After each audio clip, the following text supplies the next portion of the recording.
Hello and welcome back to another video. In today's video, we are going to be unboxing and reviewing the Skateboard's Voyager remote controller. Before we start this video, I just want to preface by saying that this is the beta version of the remote controller that we've been testing for the past few months, so the final version may have some slight differences from what we're showing in this video. Getting straight into the unboxing, I'm sure the packaging will be slightly different on the final version, but the contents will most likely be very similar. So included in the box are the actual Voyager remote, cables for V4 and V6 VESC connection, the receiver, a USB-C charging cable, and the Fang accessory. Now the remote that we're showing in this video is very similar to the final production version, but there are a couple differences in terms of the finish, and also there will be some additional grips added in the packaging. The receiver, like I mentioned before, comes with both V4 and V6 UART cable connections, so you can connect to any VESC-based ESC. The receiver, the remote PCB, and the software are all designed by Spintend, which has become a very reliable and reputable company. When Skateboard set out to make the Voyager remote controller, their number one priority was to make a remote controller that was comfortable to hold. This can be clearly seen in the design and ergonomics of this remote controller. It fits very nicely in the hand and does not feel awkward to hold, so they've definitely succeeded in that front. The remote features a 0.95-inch display which holds all of the important information you'll ever need while riding, so it's good to see that they've incorporated some more futuristic elements in this remote controller. There are two buttons located on the top side of the remote, a power button and a setting button. These control all interaction with the remote. The remote controls your electric skateboard via the joystick on the top of the remote, which is definitely an interesting design feature that I'll cover more later in this video. For charging, the charge port is discreetly held behind a rubber cap that pops off for easy access to the USB-C charger port, which is a really good thing to see as USB-C is the way that things are moving. Speaking of charging, the charging cable included is a custom branded Skateboard's USB-C charging cable with a braided cable sleeving, and it's super nice. The Skateboard's Voyager remote is also great in terms of its connectivity. In all of the beta testing done over the last 3 months, there has not been a single dropout reported, and this is probably due to the fact that this has channel hopping technology, which is extremely powerful and leads to strong connection between the remote and the board. The Voyager uses a 400 mAh battery, giving this remote an alleged battery life of 12 hours. Although we've never drained it entirely from 100 to 0, I can definitely say that this remote has a fantastic battery life. Something unique about this remote that I haven't seen before on others is the fact that it has an accessories port on the bottom. There's a threaded insert built into the bottom of the remote, which allows you to connect a bunch of potential accessories. Right now they only have what they call the Fang, which is basically a rubber piece that screws on and gives you a little loop to hold onto the remote. In the future, they're planning on adding more, which I think is super cool. The current Fang and all of the accents on the Voyager are all red, however, Skateboard has 3 other colors that you can choose from. There's of course Fire Red, which is what we have. They also have Royal Blue, Mango Orange, and Heather Purple, which you can add to your Skateboard's remote to make it a custom color. Like I mentioned earlier in the video, the Voyager remote comes with a ton of really cool features, so I'll just share a few.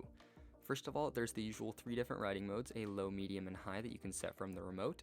There's a board battery indicator with the voltage, which is really cool. You can see the actual voltage of your battery. There's a remote battery indicator. There's a trip odometer. There's lifetime display of your current speed and current draw. And then there's actually a lifetime odometer display on the remote. It's not on the beta version, but I was told that it will be on the final production version. So a lifetime odometer is a really cool feature. I also mentioned earlier that this remote was designed by Spintend, and that actually means that this remote is compatible with their accessories, with their ESC. So if you have the U-Box and you have their lights and their horn, you can use those with this remote controller and control them. Now taking a deeper dive into the form factor of this remote controller, the contours, the shape, everything has been uniquely designed to fit in a rider's hand. There's been a whole lot of thought put into this remote controller. Skateboard was in development of this remote in conjunction with Spintend for over 6 months, so this remote has been designed to be held, and this is clearly seen in the way it sits in your hand. It feels like a solid remote controller, solid piece of plastic, well designed, fits well in the hand. Overall, I have no complaints about the form factor at all. Now let's talk about the joystick design for the throttle on the Voyager remote controller, and this was a huge red flag for me when I saw the design of this remote, as I think that joysticks are super unintuitive to use.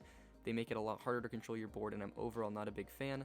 After using this remote for the past couple months, I definitely don't hate it as much as I used to, but I definitely don't like it either. It's important to note that only moving the joystick forwards and backwards impacts the throttle. Moving it side to side does nothing, so you really only have to worry about the Y direction when using this remote controller. Build kit boards have already addressed the dislike in the joystick, as they have released a Y-axis throttle lock, which will only enable the joystick to move forwards and backwards, preventing it from having that full 360-degree range of motion, which was, I think, a big no-no for a lot of people. If the throttle joystick was holding you back from buying the Voyager remote controller, I think that the Y-axis lock will do a lot to remedy this problem, and honestly, getting used to the joystick isn't great, but it's also not that terrible considering the massive amount of pros that this remote has. The receiver looks a lot like your typical VX1 or VX2 receiver. After all, it is a UART based remote controller and receiver, so they look very similar. Setup for the receiver and the remote is pretty simple. Just choose the proper UART cable that you'll need for your VESC.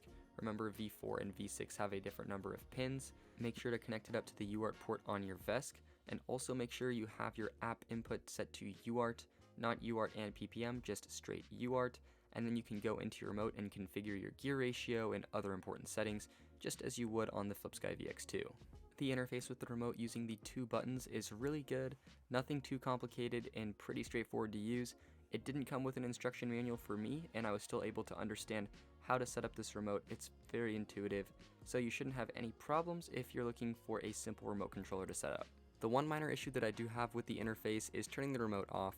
You have to push both the settings button and the power button at the same time, which I find difficult to do with one hand, so if I'm already carrying something with the other hand and I need both of them, it can be a little bit tricky and annoying. At the same time though, while it's not practical, it's also a great safety feature because it's really hard to accidentally turn off this remote. Another massive pro to the Voyager remote controller is the support and guarantee that you get when you buy from BuildKit Boards. BuildKit Boards is an American company based out of New York, and they've been super friendly, super responsive, and really accessible over email, so if you ever have any issues with your Voyager remote controller, you can count on BuildKit Boards to have great after-sales service. Here is my conclusion about the BuildKit Boards Voyager remote controller. It's a great remote with a ton of really cool features packed in a comfortable to hold package. My only quarrel with this remote controller has been the joystick, but BuildKit Boards has made steps to remedy this issue by introducing the Y-axis throttle lock, which I think will make a huge difference in the future for me.